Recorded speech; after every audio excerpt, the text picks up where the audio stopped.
پیغمبر علیه الصلاة والسلام فرمایي که چا د چا سره ښه وکړلو ښېګړه وکړله احسان یې ورسره وکړي او ښه یې ورسره وکړه د الله رسول فرمایي فکافئوه د ده د ښو بدله به ورکوې د ده د ښو بدله ورکه فإن لم تجدو اوس تا سره چا احسان وکړي ته شی لرې نه اوس تا سره چا احسان وکړي تا هغه بدله نه درلوده نو د الله رسول فرمایي فادعو له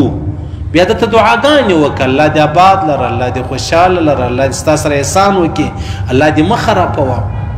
حتی تعلموا ان قد کافأتموه د الله رسول فرمایي دومره دعا ورته وکړه چې تا مطلب کوم د احسان بدله تا د دعاو په ذریعه ورکړله بس د ده احسان چې دی هغه ادا سولو د ده احسان هغه ادا سولو دعا به خامخا ورته کوي بی عایشه صدیقه رضی الله تعالی عنها څخه چې بچا سوال وکړي د یوې خورما او د بل دې به خورما ورکړه هغه به دعا ورته وکړله دې به بیا دعا ورته وکړه بیا چا پوښتنه ځینې وکړه دا ولې ویلې چې دا ما کوم ښه ورسره وکړلو نو ده بیا د ښو په بدله کې دعا راته وکړله نو اوس زه غواړم در ده ډېر ښه وکړم نو زم دعا ورته وکړم د الله د رسول عجب یو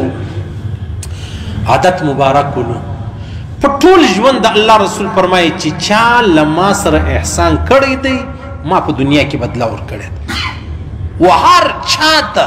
د احسان بدله ما په دنیا کې ورکړې ده یو ابوبکر صدیق رضی الله تعالی عنه داسې شخص دی چې د هغه د ښو بدله به د قیامت په ورځ الله په خپل لاس ورکوي زما په وسه نه ده کله کله څوک د چا سره دومره ښه وکړي چې هغه بیا په دعاو باندې لا هم هغه د ښو بدله چې د هغه نه پوره کېږي نو ابوبکر صدیق د پیغمبر علیه الصلاة والسلام سره انتهایی ډېر ښه وکړو او د الله رسول فرمایي د هر چا د ښو بدله مې ورکړې ده یو ابوبکر صدیق دی د هغه د ښو بدله وس نه لرم هغه به الله په خپل لاس باندې ورکوي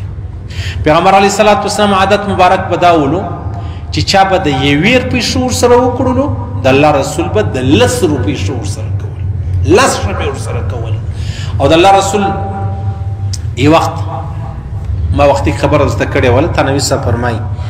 یو کلی و څنګ ته بل کلی و چې دواړه سره قریبانو دواړه کافرانو دواړه مطلب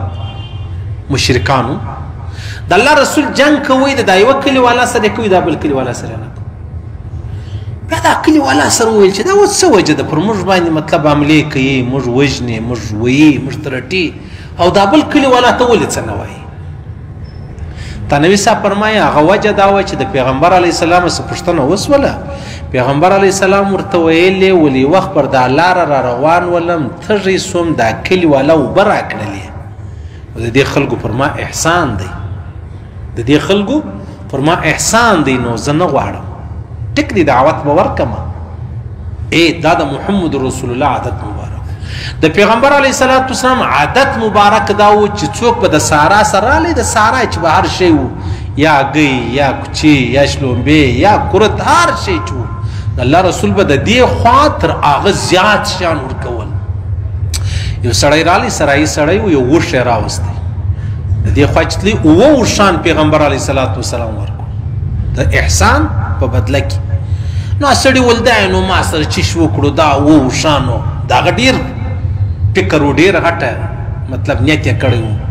د الله رسول پر منبر کښېناستلو په آینده کې به زه د هر چا تحفه نه قبلوم د هر چا هدیه ګفت به زه نه قبلوم دا 2-3-4 قومونه یاد کو د دې به زه هدیه قبلوم دا اصل دی دا نور په دې کې دا کمینه پنچ دی هغه ستا صحیح سو ښه چې دی دا ډېر ګران کار دی ښه ډېر ګران کار دی ما بل ملګري ته ویل که زه په دا خبر سولم چې دا به زما د دنیا اخرنی بیان یې زه به دا بیان کوم چې په دنیا کې د چا سره ښه مه کوئ که زه په دې خبر سوم چې دا زما آخري بیان دی زما به بیان دی په دنیا کې د چا سره ښه مه کوئ چې دې پېژنې ستا ورسره تعلق بریدي سره یې وکړه هغه ولاړ سي ورک سي ختم سي ښکاره شناخته سره بیا نه کوي ولې په هغه کې یوه بنیادي وجه دا ده چې ته راولاړېږې د چا سره ښه کوې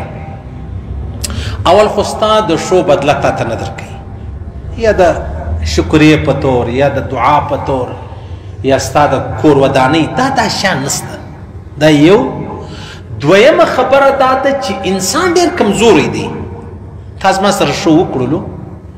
نو ته خامخا زما د ښو په انتظار یې چې یاره ما د مولوي صاحب سره ښه کړي دي. دا ولې ته انسان یې کمزوری یې موږ ټوله دغه یو غواړو چې یاره ما خو ستا سره پر دا موډ ښه کړي دي تا ولې زما سره بد وکړل.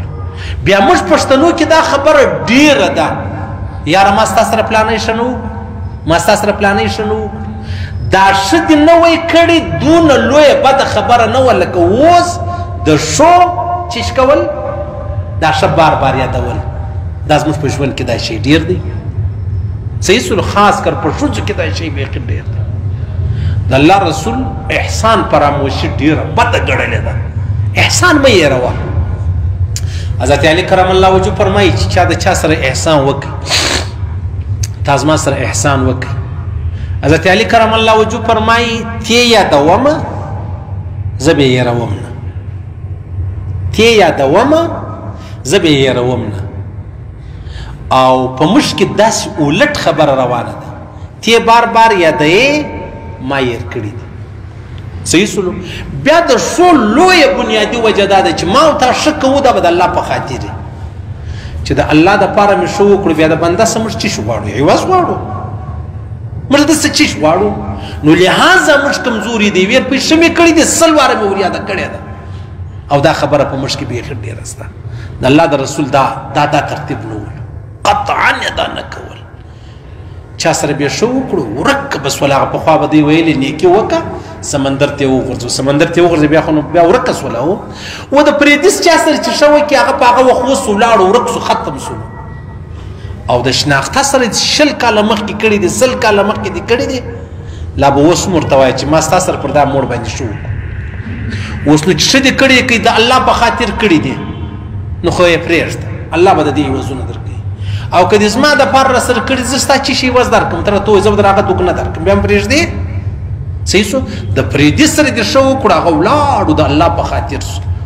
او د څنګ همسایه سره دې وکړو هغه بیا بار بار دا مشکلات چې دي هغه راځي. نو د الله رسول ویلې ول دې کلي والا یې وخت یو ګیلاس اوبه راکړي دي د دوی پر ما احسان دی. پیغمبر علیه صلات وسلام لره یو سړی راغی غریب سوال یې وکړي د الله رسول یوه کجوره ورکړې یوه خورما ده وغورځول ول دا نو تا ما ته چیش راکړلو. بل سائل رالی هغه ته پیغمبر علیه صلات وسلام یوه کجوره ورکړه هغه ویل الحمدلله الله رسول ما ته یوه کجوره راکړه ډېره ده بیخي ډېره ده. د الله رسول ته دې خبرې دومره خوند ورکړي. تفسیر عثماني مولوي صاحب حدیث نقل کړی دی. د الله رسول یو خادم واستوي ولورسه ام سلمې لره رضی الله عنها ورته وایي چې په کور کې هغه کم 40 درهم پراته دي 40 درهم پراته دي هغه راک هلک ورلی خادم ورلی 40 درهم یې راوړو هغه یې دې غریب ته ورکړو. اوس هغه سړي کجوره وغورځول ول دا چیش دي ناشکري یې وکړه او دې سړي شکر ادا کړي د الله رسول 40 درهم پسې ورکړل. نو د دې څه دا معلومه سوه که ما ته د الله شکر ادا کړو. الله رب العزت فرمایي ان الانسان لربه لکنود. انسان ډېر ناشکره دی د الله. بس په هغه حال کې چې دی ډېر پریشان و دی غواړي چې ورته کړو بیا الله سړي له په یاد نه ورځي چې کله یو سړی د الله څه زوی غواړي نو بیا پریشاني هسپتالي ډاکټرانې بیماري څونه دعاوې الله ته کوي چې کله زوی پیدا سو بیا دی و الله سره خلاص بیا الله ير سو. الله فرمایي لکه څنګه چې تا بیماري و زه دې غوښتم نو نن چې کله ما تا ته ستا مسله در حل که هم بیا غواړې پاته به نه لري. صحیح سلو. نو الله رسول فرمایي فإن لم تجدوا فادعوا له. چې ستا سره احسان وکړه